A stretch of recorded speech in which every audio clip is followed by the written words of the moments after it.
Praise the lord everyone. ఆత్మీయతను పెంపొందించే అనుదిన ఆత్మీయ ఆహారము బండ సందులో జీవజలములు. నేటి దిన వాగ్దానము 2 దినవృత్తాంతముల గ్రంథము 20వ అధ్యాయము 12వ వచనము. మా మీదకి వచ్చి ఈ గొప్ప సైన్యముతో యుద్ధము చేయుటకును మాకు శక్తి చాలదు, ఏమి చేయుటకును మాకు తోచదు, నీవే మాకు దిక్కు అని ప్రార్థన చేసెను. ఆమెన్. మా కన్నులు నీ వైపే చూచును. Our eyes are upon the. మా దేవా, మాకు శక్తి లేదు, మార్గము తెలియదు. ఈ వాక్యముతో వారు తమ పరిమితులను, తమ స్వంత బలాన్ని, తమ జ్ఞానాన్ని వదిలి సమగ్రంగా దేవునిపై ఆధారపడాలని అంగీకరిస్తూ ఉన్నారు. మన పరిస్థితులు ఎంత విపరీతంగా ఉన్నా మన స్వంత బలము, మన ప్రయత్నాలు, మన జ్ఞానము సరిపోకపోతే దేవునిపైనే మన ఆశ ఉంచాలి, మన దృష్టి ఆయనపైనే ఉండాలి. ఆమెన్. కానీ మన దృష్టి నీపై అంటా ఉన్నారు వాళ్ళు. పరిస్థితులు ఎంత భయంకరమైన యోధా ప్రజలు, ఆ యోధారాజు మనం చూస్తే అక్కడ మన ఆశను, మన సెక్యూరిటీ, మన మనస్సును దేవుడిపై పెట్టుకోవడము, మనం ఇప్పుడు ఏమి చేయాలో తెలియకపోయినా మన ఆశ, మన మనస్సు, మన విశ్వాసం దేవునిపై మాత్రమే ఉండాలని అర్థం. అంటే మన దృష్టి పరిస్థితులు కాక, మనం బలం కాక దైవంపై ఉండాలి. అప్పుడే మనకు నిజమైన ఆధారం, ఆశ, దిక్కు లభిస్తుంది. మన బలం మీద, మన పరిస్థితుల మీద మనం ఆధారపడకుండా మన దృష్టి అంతా దేవుని మీద మాత్రమే ఉండాలి. అప్పుడు మనకు ఆధారము దొరుకుతుంది, ఆశ, దిక్కు లభిస్తుంది. ఇది మనము స్వీయ శక్తిపై కాక దేవుని ఆధారంగా నమ్మకం పెట్టుకోవాలని, మన సమస్యలు ఉన్నప్పుడు భయాందోళనతో కాక వినమ్రంగా ప్రార్థనతో దేవుని ఆశ్రయించాలని నేర్పిస్తూ ఉంది. సమస్యల సమయంలో మన ఫస్ట్ రెస్పాన్స్, ప్రథమ స్పందన, ఫోకస్ మన ప్రయత్నాలు కాకుండా ప్రార్థన, దేవునిపై విశ్వాసం ఉండాలి. యోధా యొక్క రాజులలో యోషపాతును ఒకడు. ఆయన ప్రభువును ప్రేమించి ఆయనపై నమ్మికను ఉంచి ఉన్న ఒక రాజు.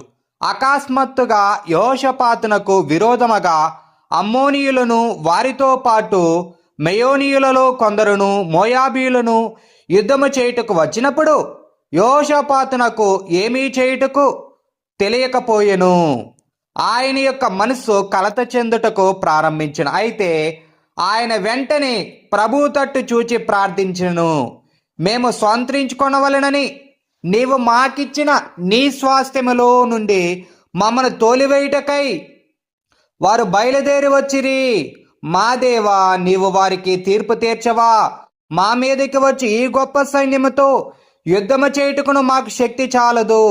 Hour strength is not sufficient to fight against any great army that comes against అస్.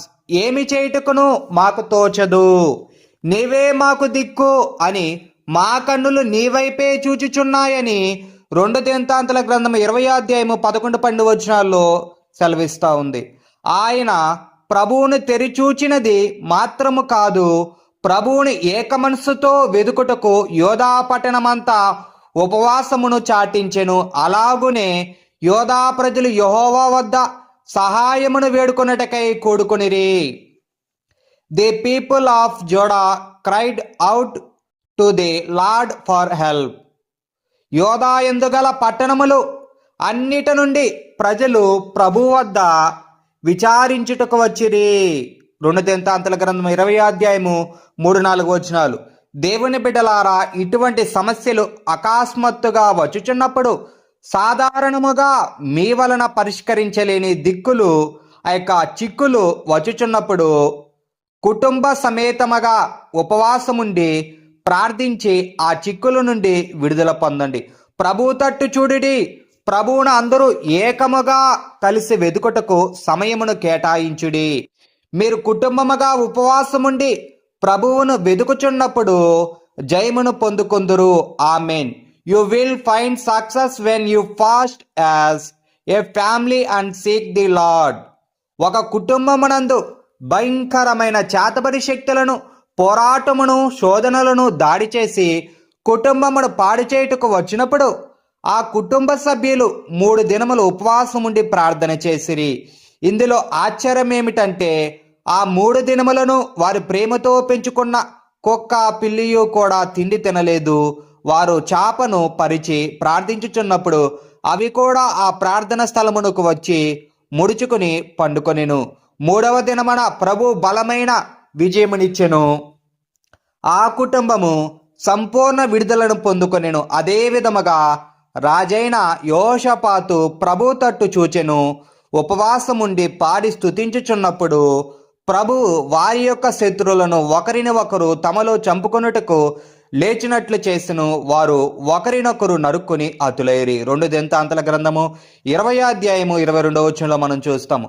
దేవుని బిడ్డలారా, ప్రభువునే తెరిచూడుడి, కుటుంబ సమేతముగా ఉపవాసముండి ప్రార్థించుడి, జయము పొందెదరు.